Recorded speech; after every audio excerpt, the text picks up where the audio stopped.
So thanks again for the invitation. I will talk about some of the work we've been doing over the last, well, probably 8-9 years on developing computational methods to link phenotypic differences between species to differences in their genomes. And so probably you have a diverse audience, so the talk is quite simplified. I would like to use some, I would like to give you an overview of the methods we've developed and how they work on a simple level, and also give you, in a way, ideas of what things we discovered in terms of biology and genomic changes here. And of course, feel free to ask any questions in between. So to me, one of the most fascinating aspects of biology is this fantastic phenotypic diversity that has evolved. For example, bats are able to navigate and hunt in complete darkness. The sperm whale can dive for more than 1 hour. These guys can hover on the same spot for an extended period of time. We have mammals with body armor, and we have mammals that in a way lost functional eyes, and other species that lost limbs. And I think this diversity is potentially what Charles Darwin meant when he wrote about endless forms, most beautiful and most wonderful, at the very end of The Origin of Species. So in the genomic era, all the species shown here, and of course many others, have sequenced genomes. And because many of the traits have a strong genetic basis, this allows us now to address a challenging but fundamentally important question. What is the genomic basis that underlies these phenotypic differences and therefore this phenotypic diversity? And this question is the main question that in a way unites the work we are doing in the lab. So conceptually, it makes sense to think of different types of genomic changes that can affect molecular function and therefore may contribute to phenotypic differences. So you could imagine that changes in regulatory elements lead to differences in the expression pattern of a gene or novel expression pattern. Changes in the protein coding sequence can affect the function of the protein. Novel genes can arise by duplication or de novo. Ancestral genes can get lost in evolution, and of course there are many other types of changes possible. So we, over the last years, worked on these 4 types of changes shown here, but for this talk I will only focus on discussing these 2 types of changes. And in particular, in the first part of the talk, I will talk about differences in the gene regulatory elements and how this is associated with losing functional eyes and limbs. And in the second part, I will show you, or try to show you, that sometimes losing genes can be an advantage. And then I will conclude with an outlook. So the first part is work that several postdocs in my lab, Giuliano Rossito, Katrin Samait, and Janice Parra worked on, and also Björn Langer, who was a PhD student at the time and who defended his thesis last year. So to link phenotypic differences and genomic differences, we developed, as a postdoc, we developed this so-called forward genomics framework. And this general approach focuses on phenotypes that were present in the ancestor and then got changed or lost in independent lineages. And this approach conducts a genome-wide screen, so all the lines here in a way represent the entire genome. And the method focuses on those regions in the genomes that are overall conserved between these species.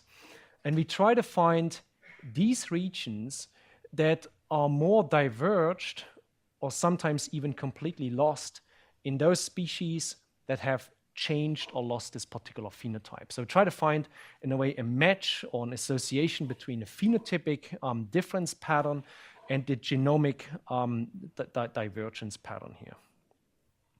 And I'd like to show you, give you a few more details of how we actually find such associations. So here you have a phylogenetic tree of the species of interest. And if we now focus on one of these conserved regions, so this is typically in the order of a few hundred base pairs, then we can use the sequences at the tips. So this is what, in a way, we know, to computationally reconstruct these ancestral states, which are the internal nodes in this phylogenetic tree here. And this allows us then to focus at the start and end of each of those branches and measure how much of the sequence of this element is still conserved. So here's an illustration of that. If this is the sequence at the start of the branch and this is the sequence at the end, we can simply count the number of identical bases after aligning these sequences. In this case, 11 out of 15 bases are identical. So we would say that 73% of that sequence was conserved along that particular branch. And then we can classify the branches in the tree into two groups, into those in green, along which the trait was preserved, and along those in red, along which the trait was most likely lost. So now we have two groups of branches, and for each branch we have a sequence conservation value. And what's important is that the species at the tips, they are related, and therefore their sequences are not independent. So this is why we don't compare, for example, directly the sequence of those two species together, because they share in a way a common evolutionary history. But if we dissolve the phylogenetic tree into its branches, then each branch represents independent evolution. And therefore, these values shown here, they are independent data points. And then we can use something like Pearson correlation to ask whether the trait loss branches are associated with lower conservation values, meaning more divergence, compared to the trait preserving branches. And so then you can ask whether you have a significant p-value for a positive Pearson correlation. And if so, we would say that there's a significant association between this phenotypic pattern and the divergence pattern in that particular genomic region. And then, of course, we can march over the entire genome, look at thousands of conserved regions, and then you would get this kind of macroevolutionary Manhattan plot, right? Very fitting in this city here, which in a way shows the position of each of those regions along the genome, all the chromosomes here, and the minus log p-values on the y-axis. So let's get into a specific example to see how this works. So one phenotype that we were very interested in is the degeneration of eyes in the subterranean mammals. Question, please. Can I ask a question regarding the previous plot? Sure. So when you have these kind of like millions of statistical tests, can you just do individual, or you have to do this multi-hypothesis testing? Yeah. We would in a way correct for some multiple testing. Yeah. And so this is exactly the individual, or that's already corrected? I think this is the raw p-value for the trait vitamin C synthesis, which is something that actually we have lost. We cannot synthesize vitamin C ourselves, and certain types of bats and the guinea pig also has lost it. And this is the raw p-value here, but what you can see is that there is something that stands out in this locus here, and this is actually the exons of the gene that synthesizes vitamin C.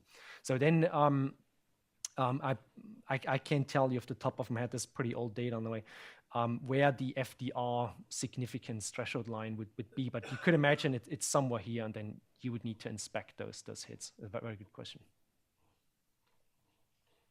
Okay, so if you look at this this tree of mammals, you see that there are 4 independent lineages that have evolved a subterranean lifestyle, and this is always associated with tiny eyes that are highly degenerated. And these 2 species, that actually what they do is they dig tunnels with their forehead. They have buried their rudimentary eyes beneath skin, probably to protect whatever was left. So we were interested in using this forward genomics framework to investigate what are the genomic changes associated with eye degeneration. And the method considers, clicking too fast here.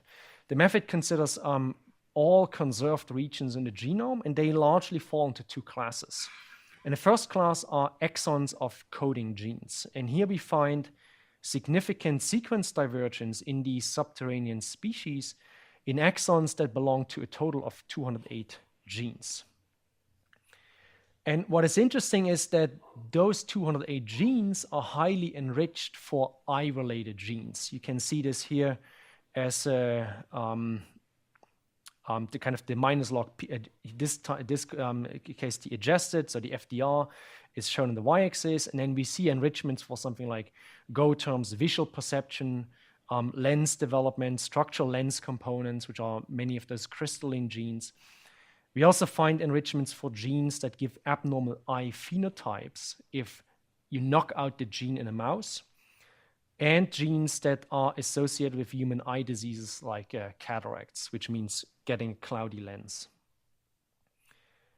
The other part of these conserved genomic regions are the so-called conserved non-exonic elements that I will abbreviate with CNEs. And these CNEs often overlap cis-regulatory elements that determine or control the expression patterns of genes. And here, out of a large set of 350,000 of these CNEs, we found significant sequence divergence in these subterranean mammals here, in about 9,300 of them. So then, of course, the question is, what is special about these diverged CNEs? And that question is not as easy to answer, because in contrast to the genes, where we often know what genes are doing, we don't know much about what these CNEs are doing. So therefore, we've been using two statistical approaches to investigate what these CNEs are enriched in. And the first approach assumes that these CNEs would regulate one or potentially both genes on either side of the CNE. And then we can ask whether these associated genes themselves are enriched in certain functions. And if we do this, we find that the CNEs diverged in these subterranean mammals are significantly associated with genes that give abnormal eye and in particular lens phenotypes if you knock them out in a mouse. And you can see this here. Those are all the bars in orange. And for example, you can see here that out of 42 genes that give an abnormal lens fiber morphology in a mouse knockout, more than half of these genes are associated with such diverged CNEs. A more direct way to assess what these diverged CNEs are doing is to use functional genomics and determine the genomic regions that overlap eye regulatory elements. And here you would like to use a species that has functional eyes, right? So you would like to know what happens during normal eye development and function. And then we can assess whether the diverged CNEs overlap these eye regulatory elements more often than the non-diverged CNEs, right? So this would be a simple Fisher's exact test. And to ask if such a putative enrichment is specific to eye regulatory elements, we can repeat the same exercise using functional genomics data from other tissues. So we decided to use a TAC-seq, which is a very simple but powerful method to profile open chromatin, so regions of the genome which are not densely bound or packed around nucleosomes.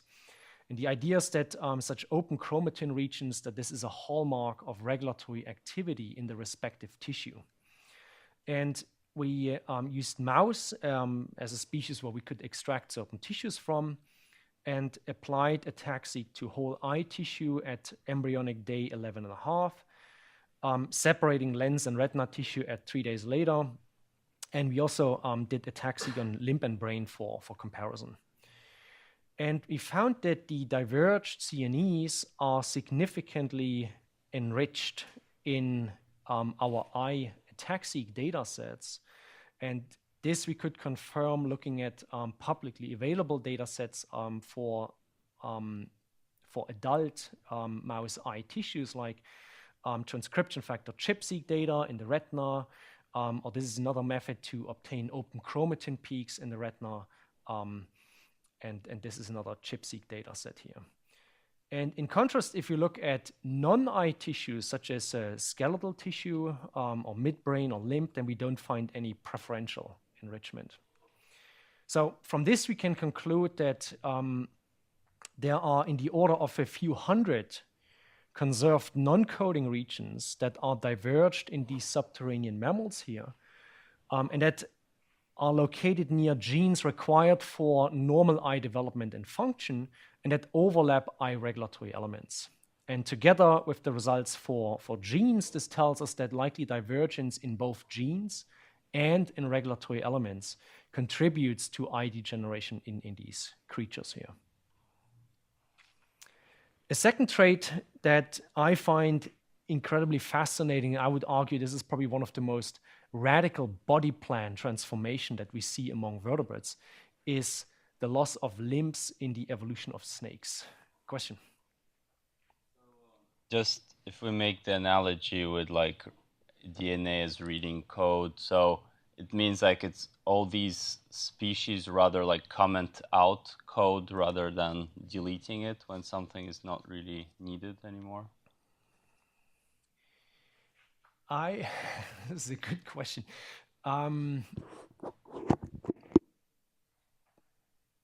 Kind of. So they're also deleting things, and I will.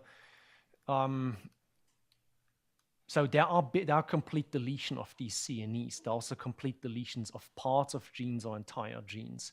But overall, this happens rarely in, at least in mammals, likely because the genome size of mammals is not tightly regulated. So if you have, and we know that, for example, in our genome, there are large portions of the genome are likely, they do not have any function, yet there's no selection pressure to reduce them. So it is more like you can imagine of code where you actually accumulate typos, so it's no longer proper syntax. But when the program is executed, in a way the computer would jump over segments of the code that correspond to genes or regulatory elements. So they wouldn't disturb the execution of the remaining code. So that's kind of maybe the analogy there. Is there any possibility to like further an evolution that reuse it, or that code is probably lost? That is possible. That is possible that these regulatory elements or genes that originally served an eye-related function then get turned into something else, right? Because now there's no selection to maintain an eye-related function anymore. That's possible. For the and this probably happens to some extent, I would imagine, because evolution is always very creative. And in my experience, anything you can imagine, there are examples out there.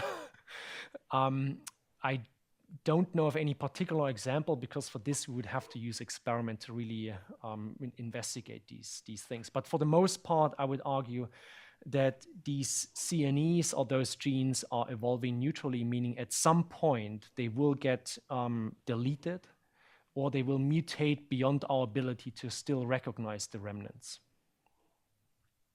Okay, loss of limbs as a second trait we looked at. So again, the question is which genomic changes are associated with losing limbs. And I'll make a long story short. In a way, we used a genome alignment to obtain a set of 164,000 of these CNEs that are now conserved across amniotes, so mammals, birds, reptiles. And we found significant sequence divergence in the snakes in 5,400 of them. And for those, we could show that these diverged CNEs are preferentially located near limb-related genes.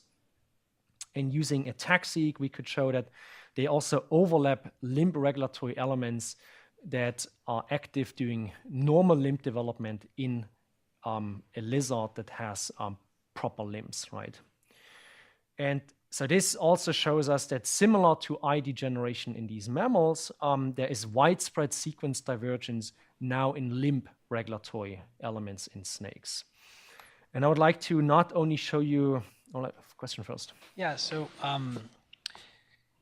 what was limb loss did it happen in one common ancestor? So my question is, you have many extant species, but if there's one event, when you think about your power to differentiate, is it correct to think of the number of extant species or the number of ancestral branch points? It's the very good question. I was hoping in a way to glance over this this aspect here. So snakes is one lineage, and they have lost limbs only once, about definitely more than 200 million years ago, based on fossil evidence.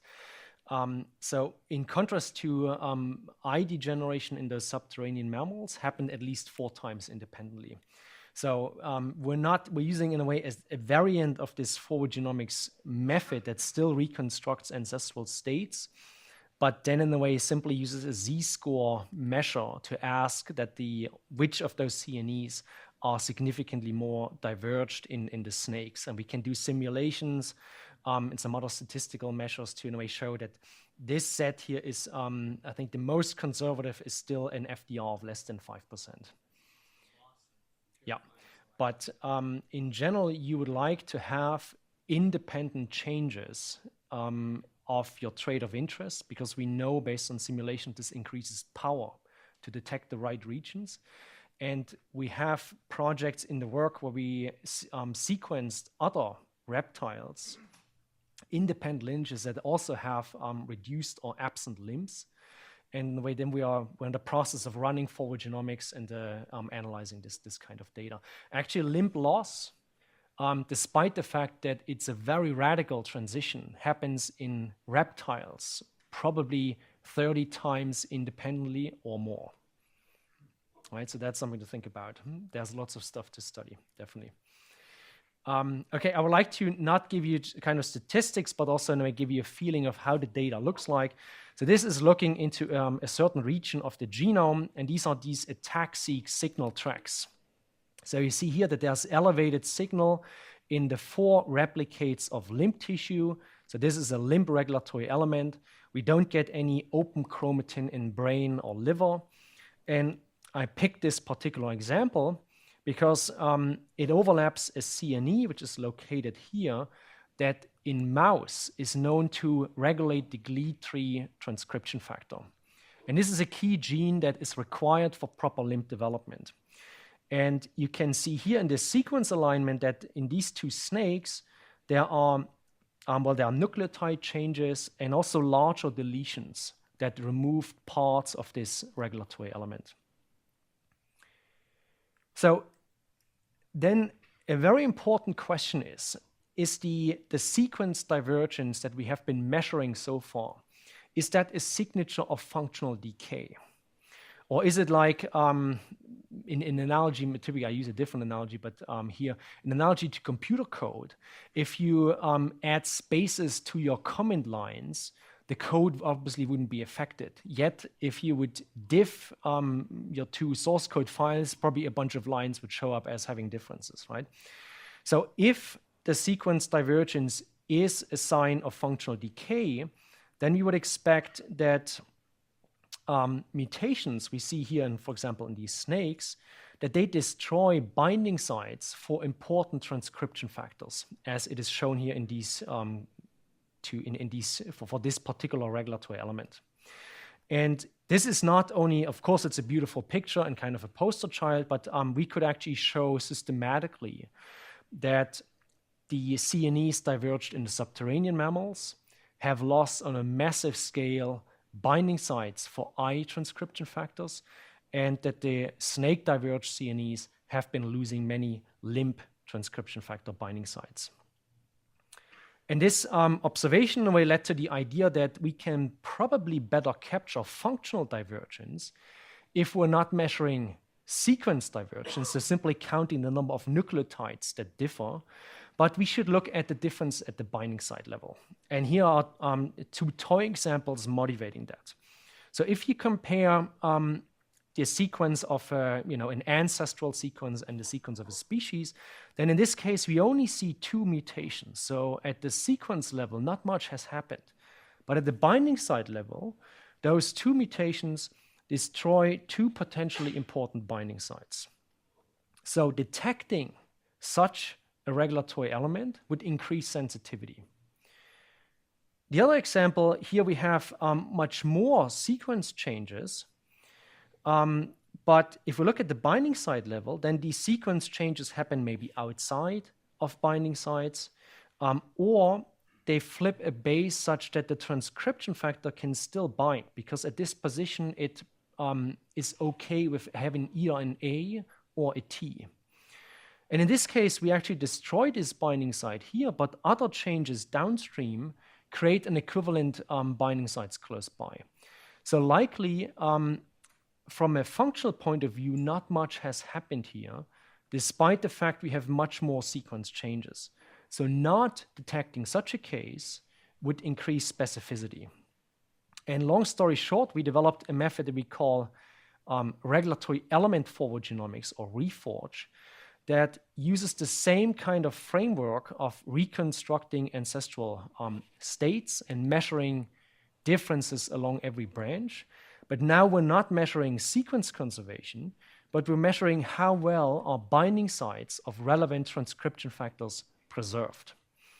And we applied this set, or this method to the same set of 350,000 CNEs we've been using before. And all we used was the binding motifs. So those are those logos that you can see here. They describe which binding sites are preferred by a particular transcription factor. So if we take the motifs of 28 known eye-related transcription factors and use this regulatory element forward genomics method, we find significant binding site divergence in 2,700 of them.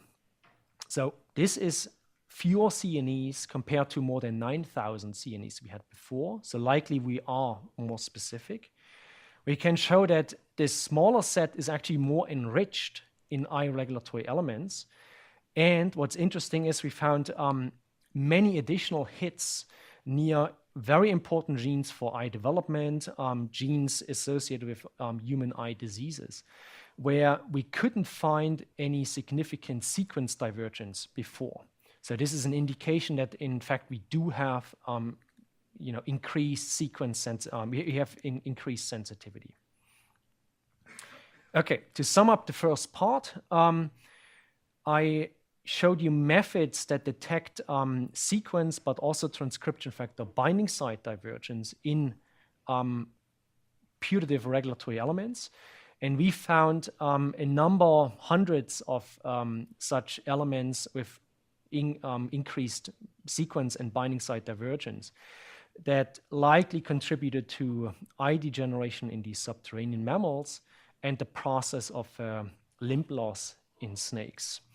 And I would argue, by looking at two different groups of species and two different types of traits, so seeing the same picture in a way twice argues that the widespread divergence of these regulatory elements is likely a hallmark of losing complex traits where you need many regulatory elements and many genes to properly develop them.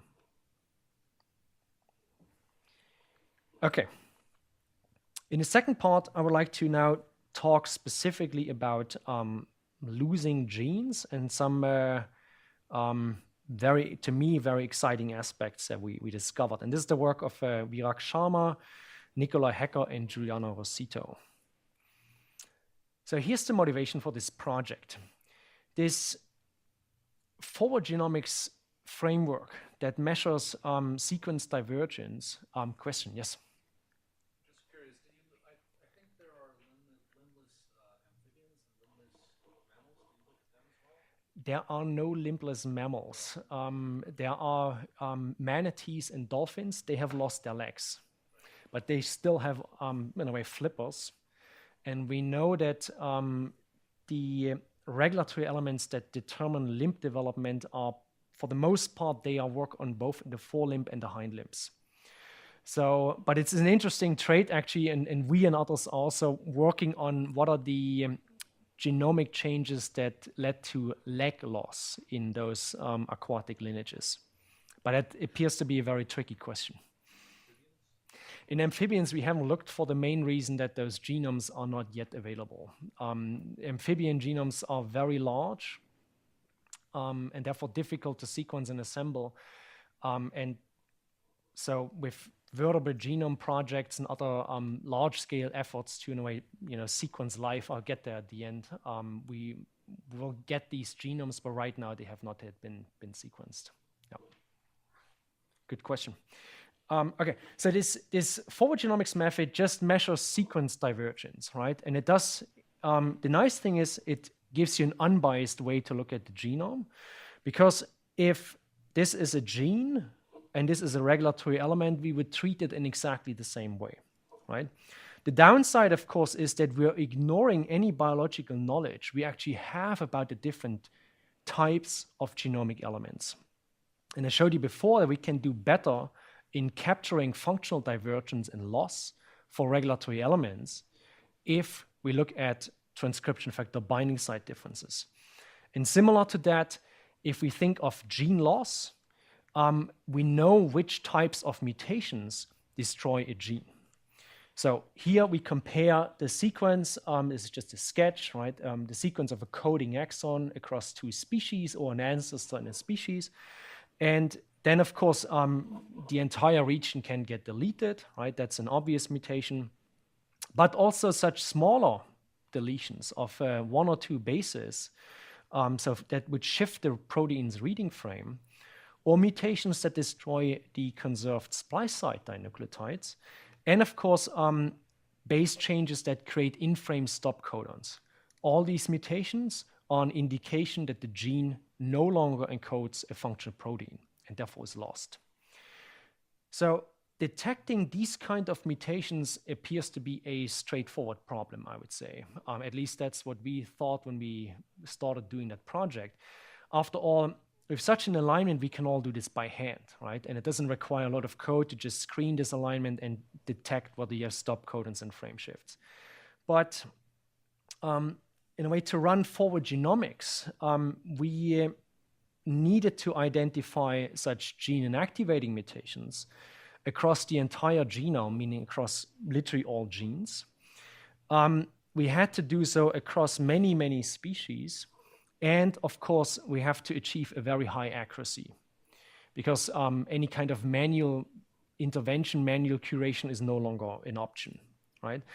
And then it turns out that finding such mutations at very high accuracy is actually a formidable challenge, because there are a number of issues related to the fact that those genome assemblies are not perfect, that the alignments we're using are not perfect, and the fact that even conserved genes can change in their structure in evolution without being lost. I'll just illustrate 2 of these probably more prevalent issues. So here you have a sequence alignment, and you see that this G to C mutation in the cow clearly destroys this splice site. So this indicates gene loss. But it turns out that in the cow, the splice site has just shifted 9 bases upstream, meaning this exon in the cow is just 9 bases or 3 amino acids longer, right? So this is telling us the gene is not lost.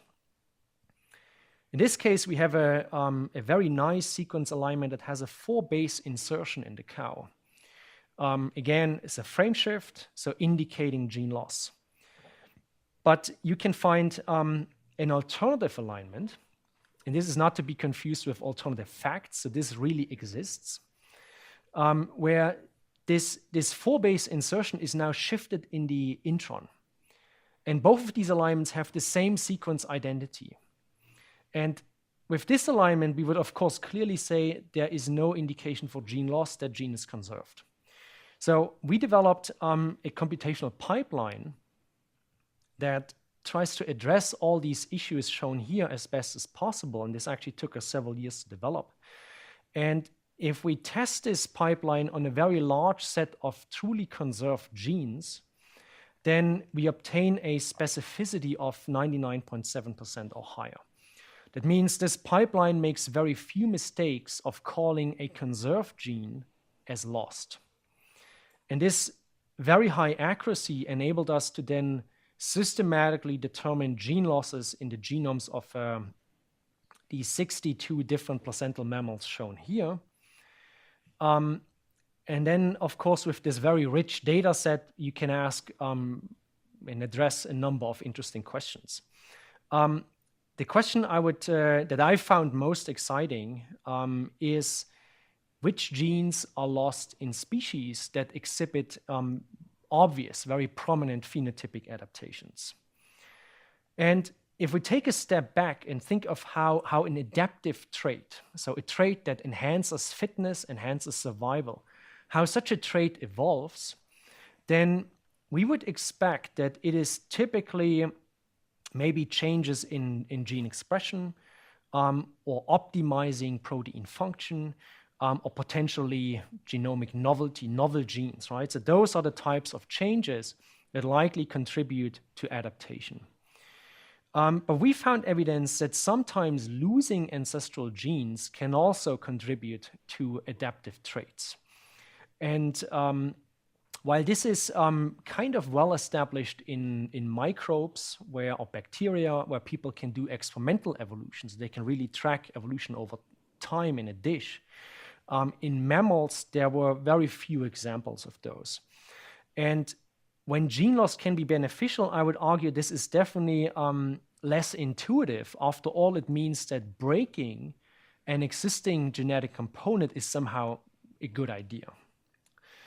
Okay, and to understand when gene loss can be an advantage, I would like to contrast two main principles that can explain why a certain gene is lost. So the principles are use it or lose it, and less is more. And I will explain those principles using two genes that we discovered are exclusively lost in the sperm whale. The first gene is BCO1. And this encodes an enzyme that cleaves beta-carotene into vitamin A. So losing this enzyme tells us that the sperm whale has lost the ability to synthesize vitamin A. And that was very unexpected because it was known that the internal organs of that creature are very rich in vitamin A. So where's this vitamin A coming from? Well, we think it's coming from the diet, because sperm whales feed predominantly on these large squid. And if you dig into literature from the 1950s, you can find out that these squid provide very little beta-carotene, so very little substrate, but they contain a lot of vitamin A. And this indicates that the sperm whale likely had no use for this BCO1 gene anymore after it evolved this very specific diet, because there was no substrate around and there was no need to keep the gene, because the diet provided the sperm whale with enough of the product, right? So we think this gene was lost because the sperm whale was no longer using it. The second gene, and this in a way makes the contrast, is called AMPD3. And this gene is expressed in red blood cells. And that was interesting to us because compared to other whales and dolphins, the sperm whale is an exceptional diver. The sperm whale can dive for more than 1 hour to depths of several kilometers deep. And so interesting is that mouse experiments have revealed what happens if you knock out this gene. This gene encodes an enzyme, and if you knock it out, then the ATP levels in erythrocytes are elevated. And ATP is not only a source of cellular energy, it is also an allosteric effector that stabilizes the hemoglobin form that is not bound to oxygen. And this in turn then facilitates oxygen release in the capillaries. So in other words, if you lose AMPD3, you enhance oxygen transport from the lung into the tissue. And this is likely an advantage for a long diving species. So this is a case where less genes in this case is more for that particular adaptation. Yep. That is a good question. We don't know, but the gene is highly conserved in all other 60-something mammals we were looked at. So in evolutionary terms, there is a reason to preserve the gene. And I think these gene losses, which may belong to the less is more category, they are beneficial to lose under certain circumstances or certain environmental condition, but they are definitely required for other mammals. And I'll give you one other example I won't talk about. We found recently that in all whales and dolphins, they have lost a particular DNA repair enzyme. And this is the enzyme, there are several genes doing that job, in a way repairing DNA damage caused by oxidative stress, so reactive oxygen species molecules. And this is likely an issue for whales and dolphins because every time they dive, they get hypoxia, and when they come back to the surface to inhale, loads of oxygen cause an increase of these oxidative species and damage of macromolecular structures, including DNA. What they have lost is the most sloppiest of these DNA repair enzymes. And experiments in mouse have shown that if you knock out this particular enzyme, then yes, the fidelity of DNA repair is enhanced, because then the more precise genes take over and do that job. But these mice have some defects, I think, in the immune system and in the hematopoiesis. So it tells us that those genes likely have an important role, but under a certain environmental condition, it is the benefits outweigh the downsides, and then you can lose a gene. What the downside is of losing this gene in us and other mammals, we simply don't know. But it's a very good question. So if it's beneficial to lose a gene under certain conditions, certain circumstances, then this is a relatively easy solution, right? Because evolution works with random mutations. And if you just have random typos, it's very easy to break something. It's much harder to create something new. And then we would argue that if independent species adapt to the same environment and evolve the same adaptation, then maybe evolution may come across the same solution at the molecular level multiple times.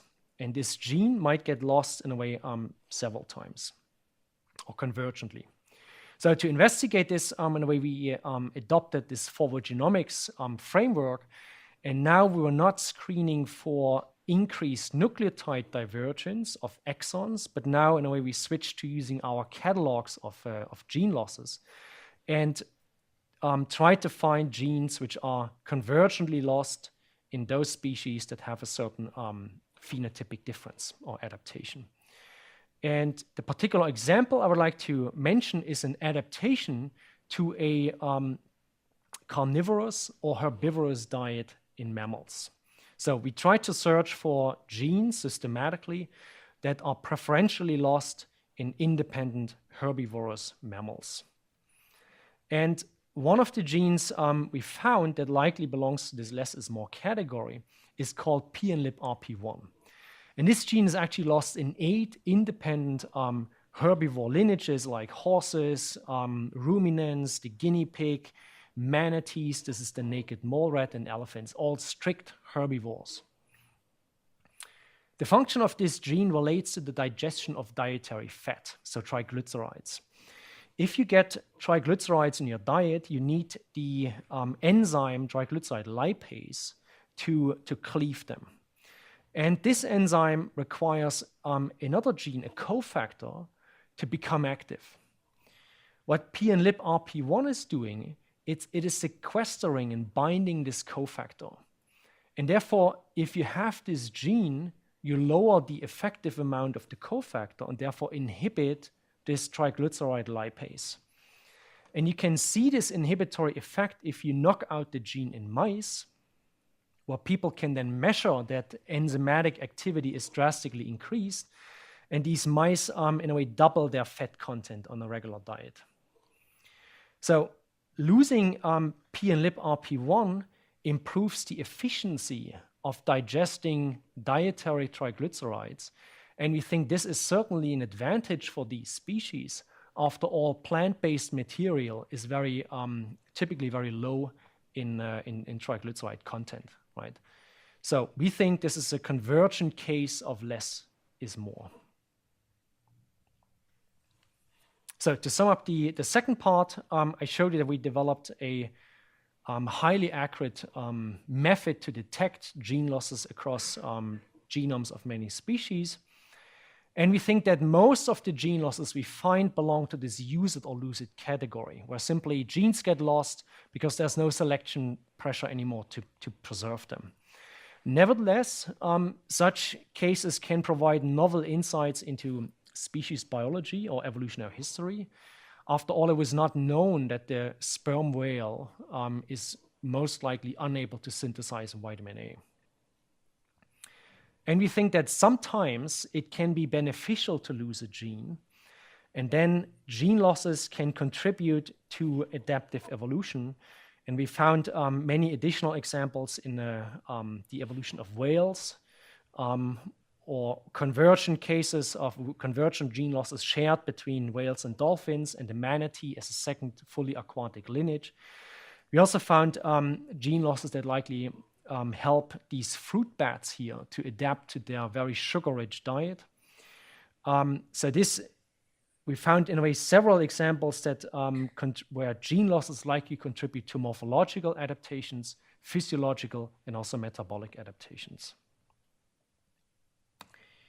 Okay, those are the people that we work in the lab and did pretty much the work. I highlighted here all those whose projects I talked about. I would also like to thank many collaborators in our institute and elsewhere, the community for sequencing the vast majority of the genomes that we've been analyzing, different sources of funding, and in the last few minutes I would like to give in a way an outlook. So I think that we're now in a position to address this question of what is the genomic basis of interesting phenotypic differences on a more systematic level. And with this, of course, we hope to also learn fundamental principles of how evolution works and how evolution produced this fantastic phenotypic diversity. So to do this, we will make use of numerous genomes that will be sequenced, that are in the process of being sequenced and will be sequenced in the near future. There are projects to sequence all bats, something we're involved in. Projects to sequence 10,000 vertebrates or 10,000 plants, and then new initiatives to pretty much sequence everything we can literally catch. So there will be a flood of genomes coming. And I bet in the next decades, we will have sequenced a substantial portion of eukaryotic life. But to make sense out of this wealth of genomic data, we need computational methods.